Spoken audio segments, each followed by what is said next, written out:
So this is lecture number first of friction, and in this part we are going to introduce about what is friction और इस पे important कुछ concept सीखेंगे और उस पे क्वेश्चन सीखेंगे।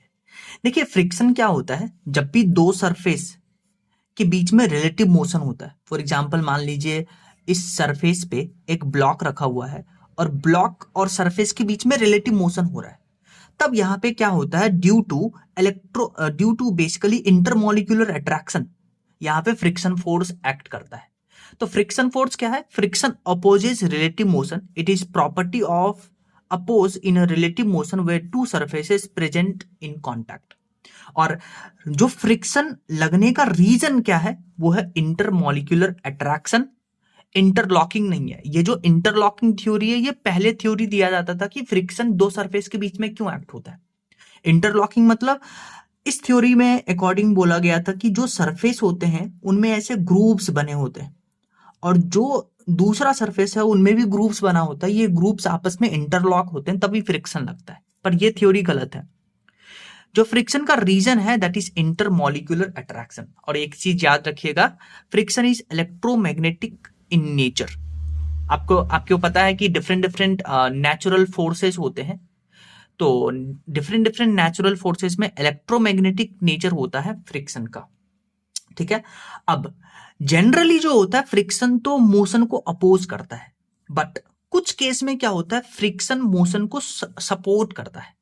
फ्रिक्शन मोशन को सपोर्ट करता है, जैसे जब हम when we walk, so in that case friction जो है हमें सपोर्ट करता है वॉकिंग में। जैसे क्लाइंबिंग अप द रोप, उसमें भी फ्रिक्शन सपोर्ट करता है क्लाइंब करने में। साइकिलिंग की अगर बात करें तो जो बैक व्हील है, साइकिल का जो बैक व्हील है उस पे फ्रिक्शन आगे की ओर लगता है, तो साइकिल के रेयर व्हील पे जो फ्रिक्शन है वो सपोर्ट करता है मोशन को। जैसे balancing a block against a wall, मान लीजिए ये वॉल है, इसके अगेंस्ट हम एक ब्लॉक को बैलेंस करना चाहते हैं, तो नीचे mg लगेगा और इस पे जब हम नॉर्मल फोर्स लगाएंगे तो ये नॉर्मल ऐसे लगेगा, एक्शन रिएक्शन फेयर, और ऊपर लगेगा फ्रिक्शन। तो ये फ्रिक्शन क्या कर रहा है, सपोर्ट कर रहा है। अगर ये फ्रिक्शन का वैल्यू ज्यादा होगा mg से, तो ये फ्रिक्शन सपोर्ट करेगा इस ब्लॉक को रेस्ट पे रहने में। नेक्स्ट, ये जो देखिए फ्रिक्शन लग रहा है दो सरफेस के बीच में, ये इस बात पे डिपेंड करता है कि इस ऑब्जेक्ट का कितना नॉर्मल रिएक्शन लग रहा है और ये जो सरफेस है उसका नेचर कैसा है। So friction depends on nature of surface and normal reaction. तो friction is directly proportional to normal. अगर हम इस प्रोपोर्शनलिटी का साइन हटाते हैं तो एक कांस्टेंट आता है जिसको म्यू बुलाते हैं, और इसको बुलाते हैं फ्रिक्शन कोफिशिएंट। और फ्रिक्शन कोफिशिएंट जो है ये सरफेस के नेचर पे डिपेंड करता है, और एन क्या है, नॉर्मल। याद रखिएगा, जो रफ सरफेस होता है उसका coefficient of friction is greater than as compared to the smooth surface, और जो कोफिशिएंट ऑफ फ्रिक्शन है उसका वैल्यू 1 से तो छोटा होता है पर 0 से ज्यादा होता है। ठीक है, और अगर फ्रिक्शन हमें डिक्रीज करना है तो हम क्या करते हैं, लुब्रिकेंट्स का यूज करते हैं। तो लुब्रिकेंट्स क्या करता है, इट इंक्रीजेज स्मूथनेस, और इसीलिए क्या होता है, फ्रिक्शन डिक्रीज करता है। तो जैसे ही आप स्मूथनेस लुब्रिकेंट्स यूज करिएगा तो स्मूथनेस बढ़ाने से क्या होगा, पहले तो फ्रिक्शन घटता है और फिर फ्रिक्शन बढ़ जाता है। ठीक है, नेक्स्ट अगर हम डिस्कस करें कि टाइप्स ऑफ फ्रिक्शन, तो फ्रिक्शन देखिए दो टाइप्स का होता है, एक इंटरनल फ्रिक्शन, एक एक्सटर्नल फ्रिक्शन। इंटरनल फ्रिक्शन का अगर एग्जांपल दे तो जब भी आप बेसिकली एक पाइप में या किसी ऑब्जेक्ट में जब वाटर का फ्लो पड़ते हैं तो क्या होता है, वाटर का जो दो सरफेस होता है उसके बीच में फ्रिक्शन फोर्स लगता है, तो विस्कोसिटी में बढ़ते हैं। तो ये जो फ्रिक्शन फोर्स है between layers of water molecule, वो इंटरनल फ्रिक्शन है।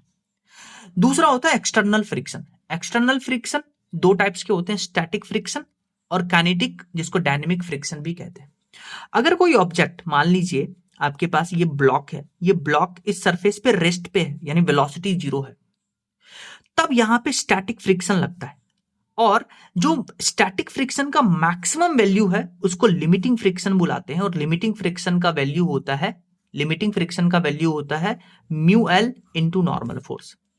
लेकिन जब ये ऑब्जेक्ट मूव कर रहा होता है, तो जब ये ऑब्जेक्ट मोशन में होता है तब यहां पे काइनेटिक फ्रिक्शन लगता है, और काइनेटिक फ्रिक्शन बेसिकली उसका वैल्यू होता है म्यू के इंटू एन। म्यू के क्या है, कोफिशिएंट ऑफ काइनेटिक फ्रिक्शन, तो म्यू एल क्या है, लिमिटिंग फ्रिक्शन, म्यू के क्या है, काइनेटिक फ्रिक्शन। ठीक है, और याद रखिएगा कि limiting friction, coefficient of limiting friction का वैल्यू ज्यादा आता है म्यू के से, इसीलिए लिमिटिंग फ्रिक्शन भी ज्यादा आएगा काइनेटिक फ्रिक्शन से।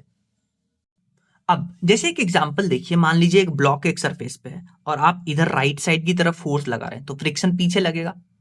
अब अगर ये फ्रिक्शन का वैल्यू एफ अप्लाइड से ज्यादा है, यानी कि मैक्सिमम फ्रिक्शन की अगर हम बात करते हैं, अगर ऑब्जेक्ट कोई रेस्ट पे है तो वहां जो मैक्सिमम फ्रिक्शन होता है लिमिटिंग फ्रिक्शन होता है।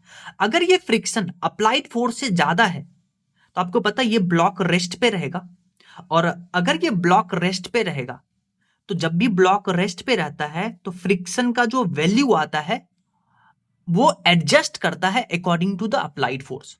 तो अगर ये ब्लॉक रेस्ट पे है तो फ्रिक्शन का वही वैल्यू होगा जितना आप अप्लाई कर रहे हैं। तो अगर अप्लाइड फोर्स लिमिटिंग फ्रिक्शन से कम है तो ऑब्जेक्ट रेस्ट पे रहेगा और फ्रिक्शन का वैल्यू अप्लाइड फोर्स के बराबर आएगा।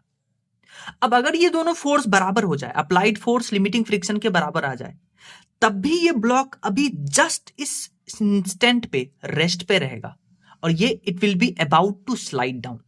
तो अगर ये दोनों फोर्स बराबर हुए, अभी भी वेलोसिटी जीरो होगा, जस्ट स्टार्ट टू स्लाइड, और इस केस में भी फ्रिक्शन का वैल्यू लिमिटिंग फ्रिक्शन के बराबर आएगा।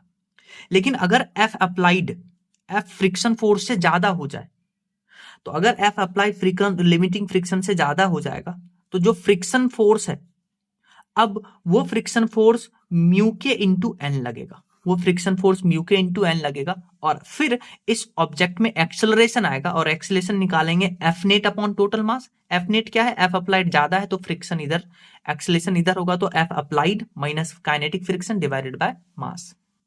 अब अगर हम ग्राफ ड्रॉ करने की कोशिश करें, ग्राफ हम ड्रॉ करने जा रहे हैं friction force versus applied force, यानी कि एक ऑब्जेक्ट पे आप कुछ फोर्स अप्लाई कर रहे हैं तो this will be applied force और पीछे लगेगा फ्रिक्शन फोर्स। तो देखिए इनिशियली अगर हम बात करते हैं कि ऑब्जेक्ट अभी रेस्ट पे है, तो ऑब्जेक्ट रेस्ट पे कहने का मतलब कि एफ अप्लाइड जो है it is equal to friction force, ये मैक्सिमम कंडीशन है। इस केस में this object is about to slide. तो अगर हम ग्राफ बनाते हैं, इसको y लेते हैं, इसको x लेते हैं, तो y is equal to X, ये स्ट्रेट लाइन बनेगा पासिंग फ्रॉम ओरिजिन, तो ग्राफ कुछ ऐसे स्ट्रेट लाइन बनेगा, ठीक है। फिर एक टाइम बाद आएगा, देखिए ये जो पॉइंट है, ये पॉइंट, ये क्या किसको डिनोट करता है, लिमिटिंग फ्रिक्शन को डिनोट करता है, लिमिटिंग फ्रिक्शन को डिनोट करता है। इस हर एक पॉइंट पे जितना बेसिकली अप्लाइड फोर्स होगा, जितना अप्लाइड फोर्स होगा वही लिमिटिंग फ्रिक्शन का वैल्यू आएगा, जितना अप्लाइड फोर्स होगा वही लिमिटिंग फ्रिक्शन का वैल्यू आएगा।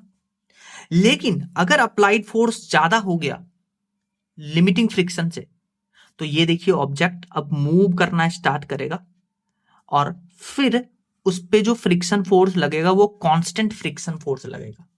जब ऑब्जेक्ट रेस्ट पे है और it is about to slide, तो फ्रिक्शन का जो फोर्स होता है वो डिपेंड करता है अप्लाइड फोर्स कितना है। लेकिन जैसे ही ऑब्जेक्ट मूव करने लगा तो अब इस पे एक कांस्टेंट फ्रिक्शन लगता है जिसको काइनेटिक फ्रिक्शन कहते हैं और जिसका वैल्यू होगा म्यू के इंटू एन। तो ये ग्राफ नीचे, ये थोड़ा सा नीचे आता है, क्यों? क्योंकि मैंने आपको बताया था एफ एल का वैल्यू आता है ग्रेटर देन एफ के, तो इसीलिए ये थोड़ा सा ग्राफ नीचे आता है फिर कांस्टेंट जाता है। तो हम यहाँ पे बोल सकते हैं कुछ इंपॉर्टेंट पॉइंट की static friction is a variable friction. क्यों वेरिएबल फ्रिक्शन? क्योंकि सेल्फ एडजस्टिंग फ्रिक्शन है। अगर ऑब्जेक्ट रेस्ट पे है तभी स्टैटिक फ्रिक्शन लगेगा, और फिर फ्रिक्शन का वैल्यू डिपेंड करता है अप्लाइड पे, इसलिए static friction is a variable force. Kinetic friction always less than limiting friction. आप यहां से देख भी सकते हैं ग्राफ थोड़ा सा नीचे आया, तो ये लिमिटिंग फ्रिक्शन है, ये काइनेटिक फ्रिक्शन है। तो kinetic friction is always less than limiting friction. Kinetic friction may be more than और less than equal to static friction. देखिए यहां पे इंपॉर्टेंट क्या है कि लिमिटिंग फ्रिक्शन से काइनेटिक फ्रिक्शन हमेशा कम होगा, पर अगर हम स्टैटिक फ्रिक्शन की बात करते हैं तो काइनेटिक फ्रिक्शन स्टैटिक फ्रिक्शन से ज्यादा भी हो सकता है, उसके इक्वल भी हो सकता है और उससे कम भी हो सकता है, पर हमेशा लिमिटिंग फ्रिक्शन से कम होगा। Kinetic friction and limiting friction depends on nature of surface and normal reaction. तो काइनेटिक फ्रिक्शन और लिमिटिंग फ्रिक्शन ये दोनों ही सरफेस के नेचर पे और नॉर्मल रिएक्शन पे डिपेंड करता है। It is independent from applied force. तो बेसिकली जो आप अप्लाइड फोर्स है उस पर डिपेंड नहीं करता है, वो बेसिकली डिपेंड करता है कि कौन से सरफेस पे रखा हुआ है और नॉर्मल रिएक्शन कितना है, अप्लाइड फोर्स पे डिपेंड नहीं करता है। Friction force works on contact area but it is independent from contact area. Friction force इस कॉन्टैक्ट पे तो लगता है पर कॉन्टैक्ट एरिया पे डिपेंड नहीं करता है। तो यही ये पॉइंट डिफाइन कर रहा है। जैसे अभी तक जो भी हमने पढ़ा उसको आइए एक एग्जांपल से समझते हैं। मान लीजिए एक सरफेस पे 10 kg का ब्लॉक है और इस पे आपको म्यू के और म्यू एल लिमिटिंग फ्रिक्शन का वैल्यू गिवन है। तो आपसे पूछा फ्रिक्शन फोर्स बताइए और एक्सेलेरेशन बताइए। तो अब पहले क्या करिए, आप इसका फ्री बॉडी डायग्राम बनाइए। तो नीचे इसका वेट लगेगा 100 न्यूटन, ऊपर लगेगा नॉर्मल, और इधर हम फोर्स अप्लाई कर रहे हैं। अब ये फोर्स अलग अलग केस में अप्लाई कर रहे हैं। पहले 40 न्यूटन अप्लाई किए, फिर 60 न्यूटन, फिर 100, फिर 120, और इन सब केस में पूछा फ्रिक्शन फोर्स बताइए और एक्सेलेरेशन बताइए। तो पहले आप क्या करिए, सबसे पहले आप लिमिटिंग फ्रिक्शन निकालिए। लिमिटिंग फ्रिक्शन निकालिए। लिमिटिंग फ्रिक्शन मैंने आपको बताया था उसका वैल्यू होता है म्यू एल इंटू एन। तो लिमिटिंग फ्रिक्शन हो गया mu L into N. Mu L का वैल्यू आपको गिवन है 0.6 इंटू और नॉर्मल हो जाएगा 100। तो लिमिटिंग फ्रिक्शन आ गया 60 न्यूटन। यानी कि अगर कोई फोर्स जो आप एफ एक्सटर्नल लगा रहे हैं वो 60 न्यूटन से कम है या उसके बराबर है, तो उस केस में ये ऑब्जेक्ट रेस्ट पे रहेगा, और रेस्ट पे रहेगा तो जितना फोर्स आप अप्लाई कर रहे हैं वही वैल्यू होगा फ्रिक्शन का। तो देखिए पहला केस हम ले रहे हैं 40 न्यूटन। तो ये देखिए 40 न्यूटन लिमिटिंग फ्रिक्शन से कम है, यानी कि लिमिटिंग फ्रिक्शन एक्सटर्नल फोर्स से ज्यादा है। इसका मतलब यह है कि ऑब्जेक्ट अभी मूव नहीं करेगा, और अगर ऑब्जेक्ट मूव नहीं करेगा तो यहां फ्रिक्शन फोर्स का उतना ही वैल्यू होगा जितना आप एक्सटर्नल फोर्स अप्लाई कर रहे हैं। एक्सटर्नल फोर्स कितना अप्लाई कर रहे हैं 40, तो पहले केस में लिमिटिंग फ्रिक्शन का वैल्यू आ जाएगा 40 न्यूटन। ऑब्जेक्ट मूव ही नहीं कर रहा। फिर आप लगाए 60 न्यूटन। 60 न्यूटन देखिए लिमिटिंग फ्रिक्शन के इक्वल है, तो ये भी कंडीशन है जस्ट अबाउट टू स्लाइड, और इस कंडीशन में भी ऑब्जेक्ट रेस्ट पे रहता है। तो अगर ऑब्जेक्ट रेस्ट पे रहता है तो अभी भी लिमिटिंग फ्रिक्शन लग रहा है, तो एफ एक्सटर्नल का जो वैल्यू आएगा वो एडजस्ट करता है, तो एफ लिमिटिंग के बराबर आ जाएगा 60 न्यूटन के बराबर। तो फ्रिक्शन फोर्स का वैल्यू आ जाएगा 60 न्यूटन। लेकिन अब हमने क्या किया, अब हमने 100 न्यूटन का फोर्स लगाया। तो 100 न्यूटन का फोर्स लगाया तो अब देखिए एक्सटर्नल फोर्स लिमिटिंग फोर्स से ज्यादा है, तो इसमें क्या करेगा, ऑब्जेक्ट मूव करेगा, और अगर ऑब्जेक्ट मूव करेगा तो अब काइनेटिक फ्रिक्शन लगेगा। तो अगर काइनेटिक फ्रिक्शन लगेगा तो हमें काइनेटिक फ्रिक्शन का वैल्यू पता करना पड़ेगा, जो कि जिसका वैल्यू होता है कांस्टेंट म्यू के इंटू एन, और म्यू के आपको गिवन है 0.4। तो यहां से आप वैल्यू पुट करिएगा, 0.4 इंटू नॉर्मल था 100, तो यहां से आ गया 40 न्यूटन। तो फ्रिक्शन, काइनेटिक फ्रिक्शन का वैल्यू 40 न्यूटन, ये कांस्टेंट होता है, ये डिपेंड नहीं करता एक्सटर्नल फोर्स पे। ठीक है, तो एक्सेलरेशन निकालिएगा तो एफ नेट अपॉन एम लगाइएगा। एक्सटर्नल फोर्स आप लगाए 100 न्यूटन, और पीछे जो अपोज कर रहा है 40 न्यूटन, तो 100 माइनस 14 अपॉन मास, तो आपके पास आंसर आएगा।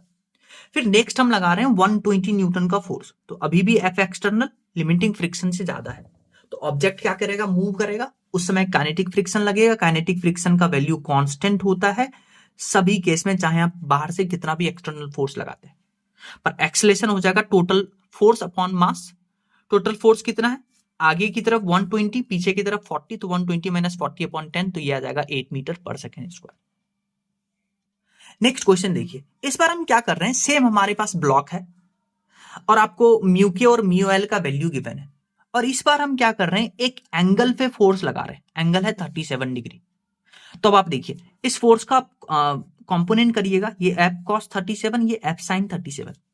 तो अब आप देखिए यहां एक्सटर्नल फोर्स एफ नहीं है, यहां एक्सटर्नल फोर्स एफ कॉस 37 है। तो ये इंपॉर्टेंट पॉइंट है कि एक्सटर्नल फोर्स अब ये है।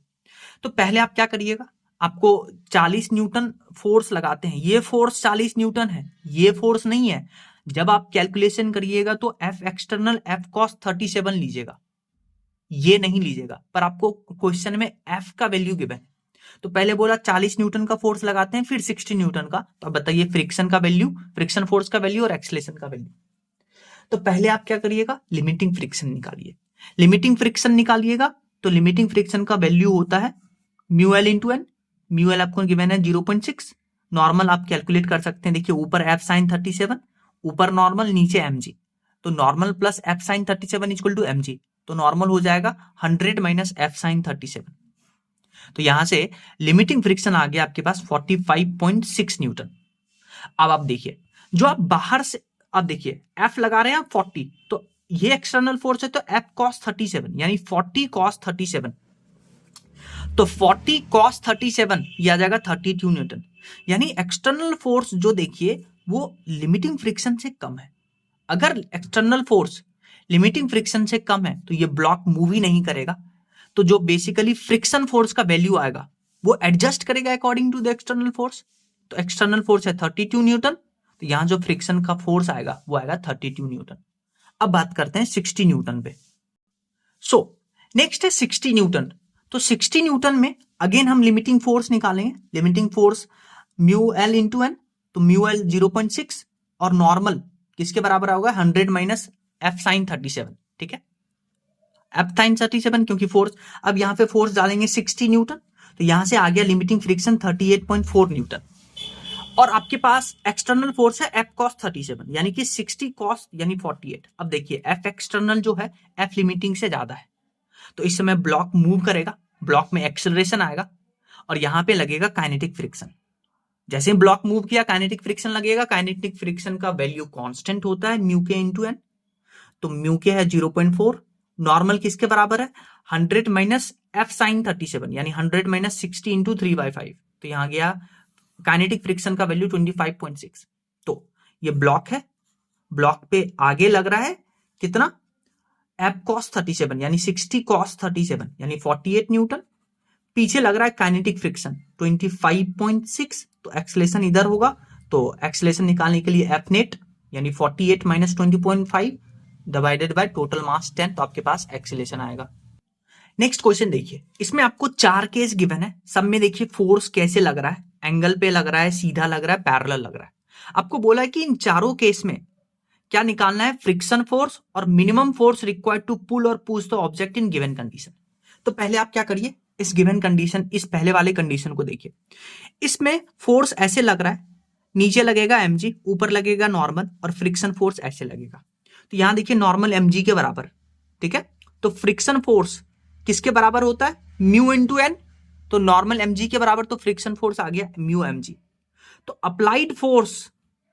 अप्लाइड फोर्स जो होगा इस केस में लिमिटिंग फ्रिक्शन के बराबर होगा, ठीक है, तो एफ मिनिमम आ जाएगा म्यू mg। देखिए क्वेश्चन में आपको क्या बोला है कि कितना फोर्स रिक्वायर्ड है ताकि इसको बेसिकली पुल कर सके, इसको मोशन में ला सके। तो ये फोर्स आप कितना अप्लाई करिएगा ताकि ये बॉक्स मोशन में आ जाए, तो मिनिमम फोर्स कितना होगा, मिनिमम फोर्स उतना ही होगा जितना आप लिमिटिंग फोर्स लगा रहे हैं। लिमिटिंग फोर्स के इक्वल हो जाए तो वही तो मिनिमम फोर्स है, क्योंकि उससे थोड़ा सा भी ज्यादा फोर्स लगाने से ब्लॉक मोशन में आ जाएगा। तो मिनिमम फोर्स रिक्वायर्ड पूछा है तो आप लिमिटिंग फ्रिक्शन के बराबर करिएगा। तो लिमिटिंग फ्रिक्शन यहां पे कितना आया था, लिमिटिंग फ्रिक्शन आया था म्यू mg, तो इसी के बराबर अगर आप ये एक्सटर्नल फोर्स करते हैं तो यही तो मिनिमम फोर्स रिक्वायर्ड है, क्योंकि इससे थोड़ा सा ज्यादा फोर्स इंक्रीज करने से ब्लॉक मोशन में आ जाएगा। क्वेश्चन समझ में आया आपको। नेक्स्ट सिचुएशन देखिए कि ब्लॉक को, अब ये कंडीशन है कि ब्लॉक को पुल कर रहे हैं, अब ब्लॉक को पुश करेंगे, तो पुश करने वाला सिचुएशन देखिए। अगेन जब हम ब्लॉक को पुश कर रहे हैं तो नीचे लगेगा mg, ऊपर लगेगा नॉर्मल, ब्लॉक को पुश कर रहे हैं तो फ्रिक्शन कहां लगेगा, इसके ऑपोजिट डायरेक्शन में। और अगेन मिनिमम फोर्स रिक्वायर्ड चाहिए ताकि ब्लॉक मोशन में आ जाए, तो क्यों ना हम लिमिटिंग फ्रिक्शन के बराबर कर देंगे, तो वही तो मिनिमम फोर्स है, तो नॉर्मल mg के बराबर, तो लिमिटिंग फ्रिक्शन आ जाएगा म्यू mg, तो यही मिनिमम फोर्स होगा म्यू mg। नेक्स्ट केस देखिए कि जब हम ब्लॉक पे एंगल पे फोर्स लगाते हैं, ठीक है, तो नेक्स्ट केस देखिए कि ब्लॉक पे हम एंगल पे फोर्स लगाते हैं। तो ये देखिए एंगल थीटा है, तो इसका ये कंपोनेंट एफ कॉस थीटा, इसका ये कंपोनेंट एफ साइन थीटा, नीचे mg, ऊपर नॉर्मल और इधर फ्रिक्शन अपोजिट डायरेक्शन में, ठीक है। अब आप देखिए जो नॉर्मल का वैल्यू है यहाँ पे वो कितना होगा, n plus F sine theta equal to mg, तो नॉर्मल हो जाएगा mg minus F sine theta. अच्छा फ्रिक्शन क्या हो जाएगा म्यू इंटू एन, फ्रिक्शन होता है म्यू इंटू एन, तो नॉर्मल आप कैलकुलेट किए तो फ्रिक्शन का ये वैल्यू आएगा।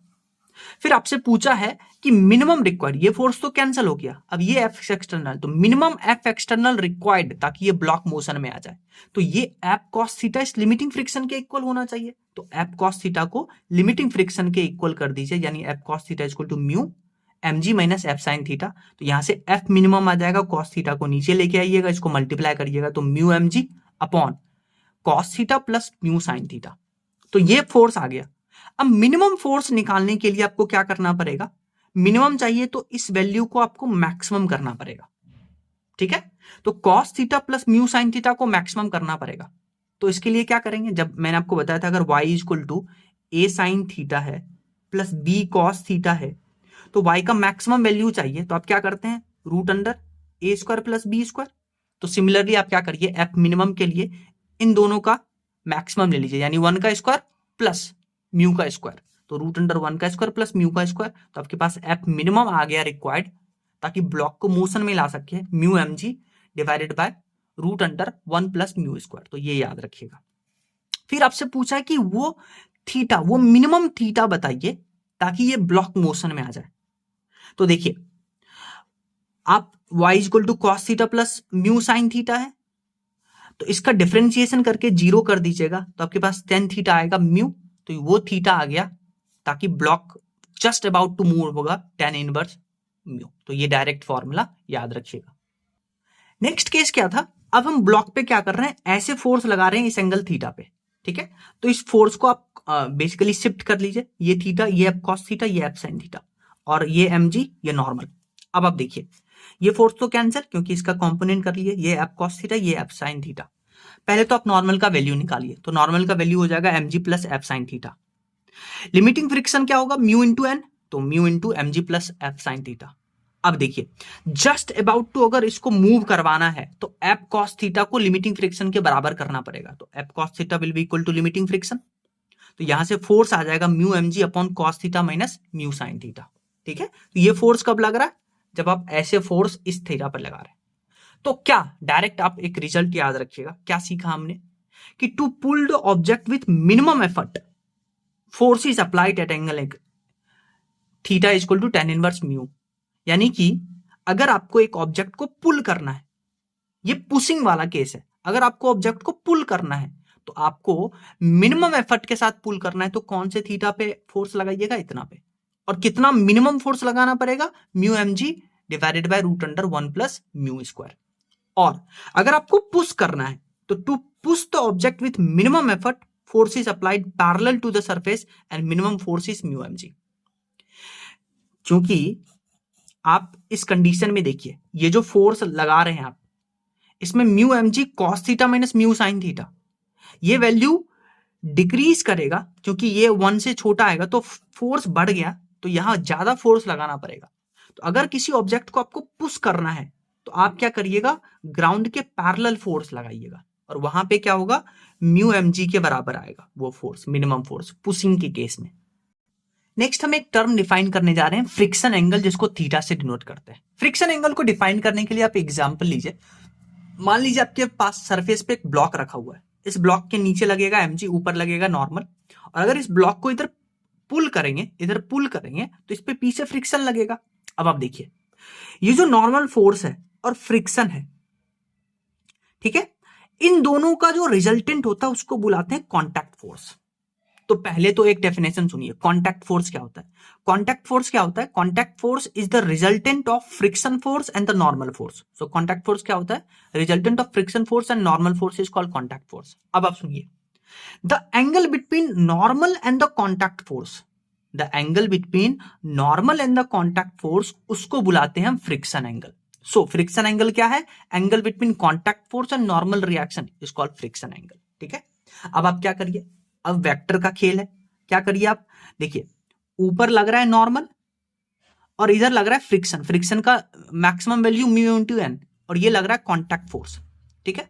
यानी कॉन्टैक्ट फोर्स आ गया रूट अंडर नॉर्मल का स्क्वायर प्लस म्यू एन का होल स्क्वायर। तो कॉन्टैक्ट फोर्स आ गया, इसको आप कॉमन लीजिएगा तो N into root under mu square plus 1, तो ये आ गया कॉन्टैक्ट फोर्स।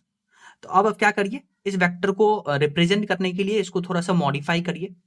क्या करिए आप, तो आप क्या करिए, इस फोर्स को ड्रॉ करिए। देखिए ऊपर नॉर्मल, इधर कॉन्टैक्ट फोर्स, और इधर ऊपर शिफ्ट कर दीजिए, तो ये वेक्टर बन गया, ये वेक्टर बन गया, दो वेक्टर का सेम सेंस। एक तीसरा वेक्टर, तो यहां से आप टेन थीटा लिख सकते हैं, म्यू एन अपॉन एन, तो यहां से टेन थीटा आ गया म्यू के बराबर, और थीटा आ गया टेन इनवर्स म्यू। तो ये है फ्रिक्शन एंगल, तो ये थीटा हमने कैलकुलेट किया, इसी को बुलाते हैं friction angle, the angle between the contact force and the normal reaction that is known as friction angle, जिसका वैल्यू आता है tan इनवर्स म्यू। म्यू क्या है? हाँ, कोफिशिएंट ऑफ फ्रिक्शन। नेक्स्ट हमारे पास टर्म है एंगल ऑफ रिपोज। देखिए, angle of repose का फंडा हम तभी लगाते हैं जब हमारे पास एक इंक्लाइन प्लेन पे कोई ऑब्जेक्ट मूव कर रहा होता है, तो वहां अगर फ्रिक्शन है तब हम एंगल ऑफ रिपोज लगाते हैं। तो एंगल ऑफ रिपोज को सीखने के लिए आप एक एग्जांपल लीजिए। मान लीजिए इंक्लाइन प्लेन पे एक ब्लॉक रखा हुआ है। इस ब्लॉक का आपको पता है नीचे लगेगा mg, पर mg का जो कंपोनेंट होगा mg cos i और इधर mg sin i, और ऊपर लगेगा नॉर्मल, और फ्रिक्शन फोर्स पीछे लगेगा। और friction force, maximum limiting friction force का वैल्यू आता है mu into N, normal mg cos i के बराबर। तो friction force, maximum friction force लग गया म्यू mg cos i। अब आप ध्यान से सुनिए, यहां अलग अलग केस हो सकता है। अगर ये mg sin i इस फ्रिक्शन से कम आया, मैक्सिमम लिमिटिंग फ्रिक्शन से कम आया, यानी कि कह सकते हैं अगर आप इसको बेसिकली डिवाइड करिएगा तो यहां से mg से mg खत्म, और यहां से आ जाएगा, इसको डिवाइड करिएगा तो tan i should be less than mu. तो इस केस में क्या होगा, ये फोर्स ज्यादा है इससे, तो ये ब्लॉक रेस्ट पे रहेगा, और अगर रेस्ट पे रहेगा तो मैंने आपको बताया था कि जो स्टैटिक फ्रिक्शन है वो लगेगा, और स्टैटिक फ्रिक्शन बेसिकली एडजस्टेबल होता है। तो अब एडजस्टिंग अब जो फ्रिक्शन फोर्स लगेगा वो mg sin i के बराबर लगेगा, ठीक है। नेक्स्ट अगर क्या हो कि ये जो mg sin i लग रहा है वो लिमिटिंग फ्रिक्शन के बराबर आए, तो लिमिटिंग फ्रिक्शन के बराबर आता है तो उसको बुलाते हैं जस्ट स्टार्ट टू स्लाइड, यानी जस्ट स्टार्ट टू स्लाइड। अभी भी वेलोसिटी जीरो है, तो अभी भी वेलोसिटी जीरो है, तो अब जो फ्रिक्शन का वैल्यू आएगा वो अभी भी mg sin i के बराबर आएगा। और फ्रिक्शन होता कितना था, फ्रिक्शन फोर्स का वैल्यू हम निकाले थे म्यू mg cos i, तो फ्रिक्शन फोर्स आ जाएगा म्यू mg cos i, तो यहां से tan i आएगा म्यू के बराबर, और i आ जाएगा tan इनवर्स म्यू, जो कि बेसिकली फ्रिक्शन एंगल के बराबर आता है। इसको बुलाते हैं एंगल ऑफ रिपोज। तो जस्ट स्टार्ट टू स्लाइड, उस समय जस्ट स्टार्ट टू स्लाइड, उस समय जो एंगल आता है, इस एलिवेशन जो आता है, उसको बुलाते हैं एंगल ऑफ रिपोज, जो फ्रिक्शन एंगल के बराबर ही आता है। तो क्या लिख सकते हैं, minimum value of angle of inclination at which object just start to slide, उसको बुलाते हैं एंगल ऑफ रिपोज, जिसका वैल्यू आता है tan इनवर्स म्यू। लेकिन अगर क्या हो कि अब ये mg sin i जो कि नीचे की तरफ लग रहा था वो लिमिटिंग फ्रिक्शन से ज्यादा हो जाएगा, तो अब ऑब्जेक्ट स्लाइड करेगा और यहाँ काइनेटिक फ्रिक्शन लगेगा, जिसका वैल्यू होता है म्यू इंटू एन, म्यू के इंटू एन, और नॉर्मल mg cos i के बराबर आता था, तो यहां से आ गया काइनेटिक फ्रिक्शन। तो नीचे लग रहा है mg sin i और ऊपर लग रहा है म्यू के mg cos i, तो एक्सेलेरेशन निकालेंगे तो कितना आ जाएगा, mg sin i minus friction force, kinetic friction force divided by total mass, ठीक है। और यहाँ जो tan i आएगा वो will be greater than mu. Mu क्या है, कोफिशिएंट ऑफ फ्रिक्शन। तो केस क्या याद रखना है, अगर tan i लेस देन या इक्वल टू म्यू आता है, लेस देन मतलब हाँ लिमिटिंग फ्रिक्शन का वैल्यू ज्यादा है नीचे mg sin i से, और इक्वल मतलब दोनों इक्वल है जस्ट अबाउट टू स्लाइड में, तो ऑब्जेक्ट रेस्ट पे रहेगा, फ्रिक्शन का वैल्यू mg sin i के बराबर लगेगा, ठीक है। लेकिन tan i का value greater than coefficient of friction आया, तो यहां पे फ्रिक्शन जो लगेगा वो काइनेटिक फ्रिक्शन लगेगा, जिसका वैल्यू आएगा म्यू के mg cos i, और एक्सेलेरेशन हो जाएगा mg sin i minus mu के mg cos i divided by total mass.